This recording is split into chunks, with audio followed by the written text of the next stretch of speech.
So this is a video about the things you have to do when or right after somebody's died. And it's a long list, and you can check out our website at empowerchange.org for a checklist, but just some things to be able to think about. If you're before the death, you're going to need things like an estate or a last will. You're going to need a power of attorney. You're going to need a healthcare proxy. These things establish like what your last wishes are. Do you want to be kept on life support? Who can make things? Who can decide for you if you're incapacitated?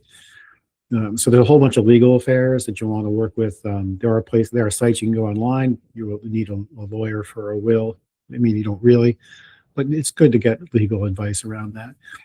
And then it's really good, as I've talked about before in these videos, to talk with hospice ahead of time, to kind of, if you haven't done that, know where you're going, and just go with somebody who's seasoned and a pro. There's some really good hospice organizations out there.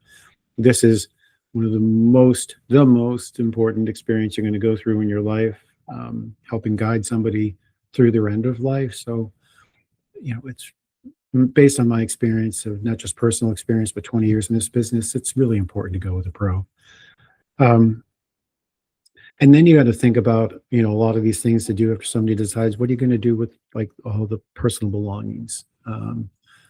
Quite often World War III comes in when you're looking at those things, everything around the funeral, from flowers and caskets to burial sites to headstones.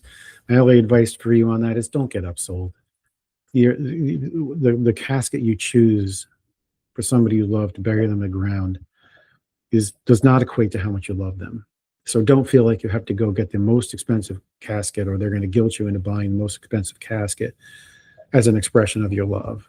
When you're going to see it, it's going to get put in a vault, get put in the ground, and then that's it. So if you choose to go burial route instead of cremation. So just think about things like that. You're going to want to look at, if you're having things like what happens to pets or children in some cases, if that's in play. And then there's a whole bunch of things around your daily life that you kind of never think about, like passwords. If there's a way to document basically your digital life, for what I would call it, that's super important, because somebody's going to go and need to, like, for example, in my personal experience, I didn't want to see my wife's social accounts up. It's too painful. Other people I know have passed away. They're still active on social media. So whatever floats your boat, so to speak.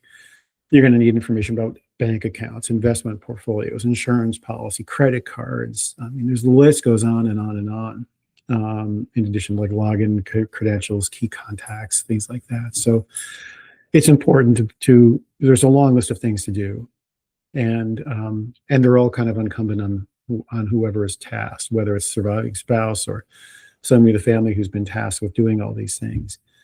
And so it's really important that you stay on top of these things, because otherwise they'll tend to rule your life. You every time, if you don't, for example, clean out a bank account, you're going to continue to get statements, and things are going to get very complicated. So it's best if you can kind of stay on top of all that.